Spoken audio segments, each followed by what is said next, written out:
حضور صلی اللہ علیہ وآلہ وسلم کی ولادت باسعادت سوموار کے دن 12 ربیع الاول کو ہوئی۔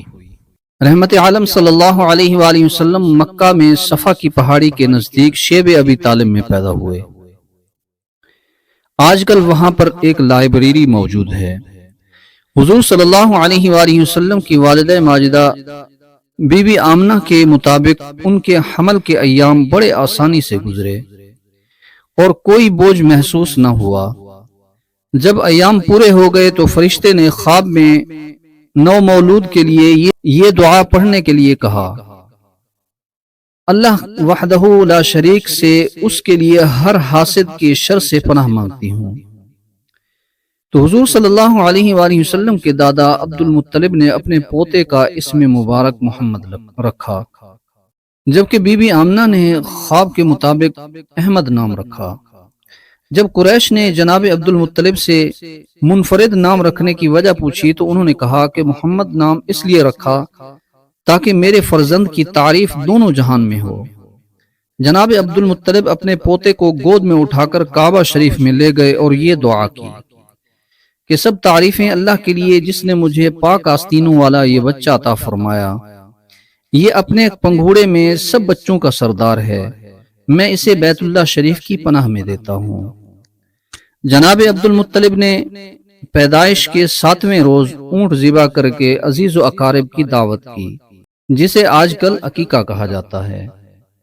رسم کے مطابق نو مولود کے سر کے بال منڈوائے گئے اور بالوں کے وزن کے برابر سونا خیرات کیا گیا۔ حضور صلی اللہ علیہ وآلہ وسلم کی والدہ نے 7 روز تک اپنے فرزند کو دودھ پلایا۔ اس کے بعد آپ صلی اللہ علیہ وآلہ وسلم کے تایا ابو لہب کی کنیز صوبیہ نے آپ کو دودھ پلایا اور دیکھ بھال کی۔ اس خدمت کے صلے میں حضور صلی اللہ علیہ وآلہ وسلم ہمیشہ حضرت صوبیہ سے حسن سلوک فرماتے تھے۔ آپ صلی اللہ علیہ وآلہ وسلم مدینہ میں بھی حضرت صوبیہ کے لیے کپڑے اور خرچہ بھیجا کرتے تھے۔ بعض سیرت نگاروں نے حضور صلی اللہ علیہ وآلہ وسلم کی ولادت کے مبارک موقع پر رونما ہونے والے معجزات کا ذکر بھی کیا ہے۔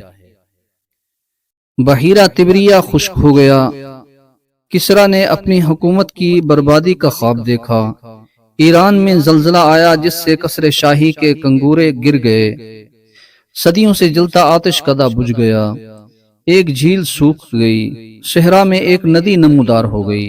ابن کثیر حضرت ابن عباس رضی اللہ تعالیٰ عنہ سے روایت کرتے ہیں کہ رسول اللہ صلی اللہ علیہ وآلہ وسلم کی ولادت بھی سوموار کے دن، بعثت بھی سوموار کے دن، مکہ سے ہجرت بھی سوموار کے دن، مدینہ میں تشریف آوری بھی سوموار کے دن اور رحلت بھی سوموار کے دن ہوئی۔